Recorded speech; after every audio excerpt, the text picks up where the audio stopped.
दिल से स्वागत है। सही कहा है किसी ने, चिंता और चिता में सिर्फ एक बिंदु का फर्क होता है। इस दुनिया में कुछ लोग बेवजह चिंता करते हैं, बिना किसी कारण ही अपने आप को और मन को परेशान करते रहते हैं। चिंता हमें बीमार करती है।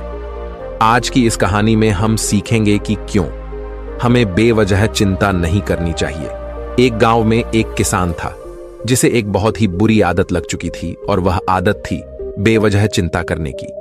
वो हर समय किसी ना किसी चीज की चिंता करता ही रहता।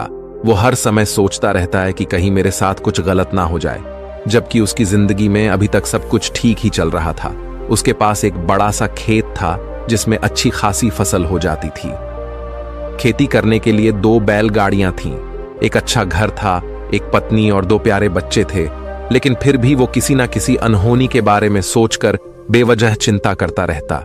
कभी सोचता कि अगर मेरी फसल में कीड़े लग गई तो क्या होगा, अगर आवारा पशुओं ने फसल को बर्बाद कर दिया तो क्या होगा, अगर सूखा पड़ गया या अत्यधिक बारिश हो गई तो मेरी फसल खराब हो जाएगी।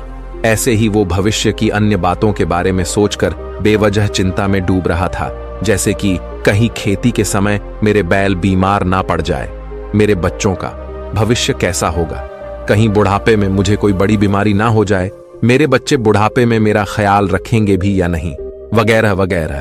अपनी इस लगातार बेमतलब चिंता करने की आदत की वजह से वो आसान और परेशानी नहीं लगता था, और अब उसका किसी भी काम में मन भी नहीं लगता था। उसकी पत्नी ने भी इस बात को अनुभव किया कि उसे बिना मतलब चिंता करने की आदत पड़ चुकी है। उसने उसे कई बार समझाने की कोशिश भी की, तुम बेवजह चिंता करना छोड़ दो, लेकिन उसके समझाने का कोई मतलब नहीं रहा।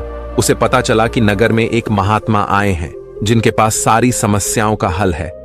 फिर एक दिन वो उसे लेकर एक बौद्ध भिक्षु के आश्रम में पहुंची। बौद्ध भिक्षु बहुत ही बुद्धिमान और ज्ञानी व्यक्ति थे। किसान और उसकी पत्नी अपनी सारी समस्या बौद्ध भिक्षुओं के समक्ष रख दी। किसान ने कहा, महात्मा, मैं हर समय किसी न किसी बात की चिंता करता रहता हूं। मैं ज्यादातर उन बुरी चीजों के बारे में और फिर कभी अपना हाथ अपने सिर पर रखते तो कभी जमीन पर। वो बहुत ही चिंतित और बेचैन चकर चिंतित होता रहता हूं, जो अभी तक मेरे साथ हुई भी नहीं। किसान की समस्या को पूरे ध्यान से सुनने के बाद बौद्ध भिक्षु ने कहा, ठीक है, तुम दोनों कल सुबह आना और फिर मैं तुम्हें तुम्हारी समस्या का समाधान बता दूंगा। अगली सुबह जब किसान और उसकी पत्नी बौद्ध भिक्षु के आश्रम में पहुंचते हैं तो देखते हैं कि बौद्ध भिक्षु बहुत ही चिंतित अवस्था में जमीन पर पालथी मारकर बैठे हुए हैं और उनके सामने एक दूध से भरा गिलास रखा हुआ है।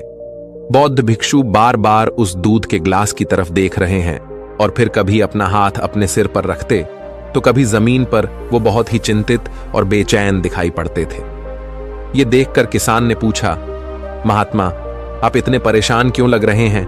आपके समक्ष दूध रखा है, आप इसे पी क्यों नहीं लेते? महात्मा बोले, मुझे चिंता हो रही है कि कहीं इस दूध को बिल्ली ना पी जाए या फिर मैं कहीं जाऊं, और तो क्या पता, या दूध कहीं गिर जाए। मैं दूध को पीना तो चाहता हूं, लेकिन मेरा भी मन नहीं है। मैं तो यही सोच रहा हूं कि अगर ये दूध खराब हो गया या कोई गंदी चीज इस पे पहुंच गया तो फिर क्या होगा? इतना सुनकर किसान जोर जोर से हंसने लगा। किसान ने हंसते हुए कहा, महात्मा, इसमें इतनी चिंता करने वाली कौन सी बात है? ये दूध ही तो है। अगर इसे बिल्ली ने गिरा दिया, ये खराब हो गया, या फिर किसी ने इसे पी लिया तो क्या हो गया?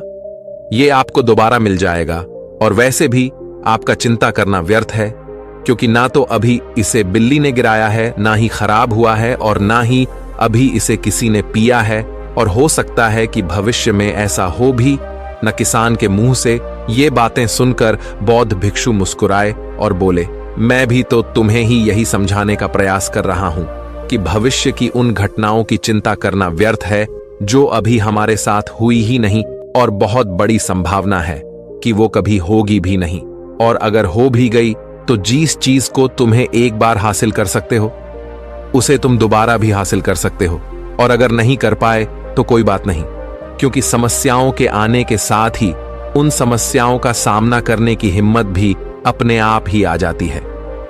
ये बातें सुनने के बाद किसान को लगा जैसे किसी ने उसके गाल पर एक थप्पड़ मारकर उसे नींद से जगा दिया हो। उसे महसूस हुआ कि वो भी तो यही गलती कर रहा है। वो भी तो भविष्य की उन घटनाओं के बारे में सोचकर चिंतित हो रहा है जो अभी तक घाटी ही नहीं और शायद कभी घटेगी नहीं। वो और फिर बौद्ध भिक्षु के चरणों में गिर पड़ा और कहने लगा, इतनी आसान में मुझे मेरी गलती का एहसास करवाने के लिए आपका बहुत बहुत धन्यवाद, और मैं आज से पूरा प्रयास करूंगा, मैं बेवजह चिंता करना बंद कर दूंगा। जापान में एक लोकप्रिय कहावत है, अगर तुम चल रहे हो तो सिर्फ चलो, अगर तुम खा रहे हो तो सिर्फ खाओ, लेकिन एक समय में सिर्फ एक ही काम करो, चिंता ना करो। इस लोकप्रिय कहावत के अर्थ ने मुझे हैरान कर दिया था, और सच कहूं तो मुझे ऐसा लगता है कि कहावत के अर्थ में ही वो राज छुपा है जिससे अगर किसी ने अच्छे से समझ लिया और अपने जीवन में उतार लिया तो वो चिंता के बंधन से ही हमेशा हमेशा के लिए मुक्त हो जाएगा।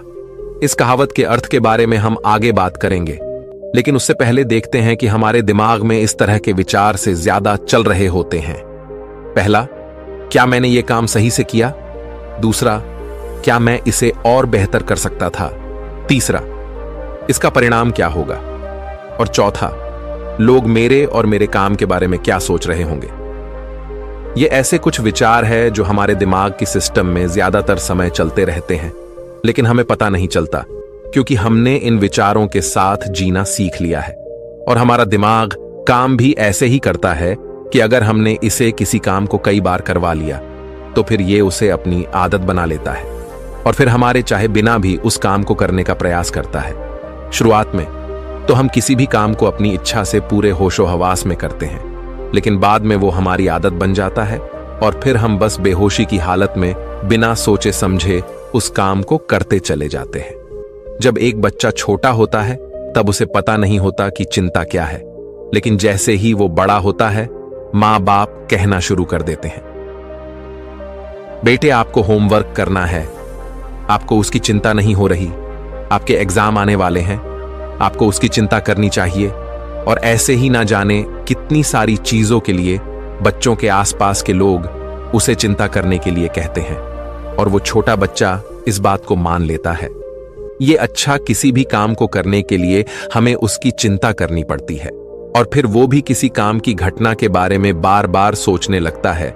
शुरुआत में तो वो ये काम जानबूझकर करता है, लेकिन धीरे धीरे उसका मन इसे अपनी आदत बना लेता है और फिर ना चाहते हुए भी उसका मन एक ही विचार के बारे में बार बार सोचता रहता है और फिर वो अपनी पूरी जिंदगी चिंता के इस जाल में फंस कर रह जाता है।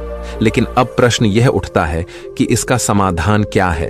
तो इसका समाधान है ऊपर बताई गई जिन कहावत का अर्थ यानी जागरूकता। हमें अपने विचारों के प्रति जागरूक होना पड़ेगा। हमें थोड़ी देर रुककर इस बात पर ध्यान देना होगा कि कहीं हम ना चाहते हुए भी एक ही घटना के बारे में तो बार बार नहीं सोच रहे हैं। हमें पूरी जागरूकता के साथ ये देखने का प्रयास करना होगा कि पूरे दिन हमारे अंदर इस तरह के विचार उठते रहते हैं। अब आप पूछ सकते हैं, केवल जागरूकता क्या करेगी? मैं कहता हूं, या काफी है? ये मन को शांत करने के लिए पर्याप्त है, मन को अपने स्वभाव का एहसास कराने के लिए पर्याप्त है। और जीवन में जागरूकता लाने का सबसे आसान तरीका है ध्यान करना। ध्यान करने के दौरान अपने विचारों पर ध्यान देना, और जब आप पूरी जागरूकता के साथ अपने विचारों पर ध्यान देना शुरू कर देंगे तब आप पाएंगे कि आपके मन में चलने वाले गैर जरूरी विचार एक एक करके अपने आप ही गायब होना शुरू हो जाएंगे और फिर आप एक आनंदित और शांत जीवन अनुभव कर पाएंगे। तो दोस्तों, कैसी ये कहानी आपको अच्छी लगी हो तो इस वीडियो को लाइक करें और ऐसी और कहानी सुनने के लिए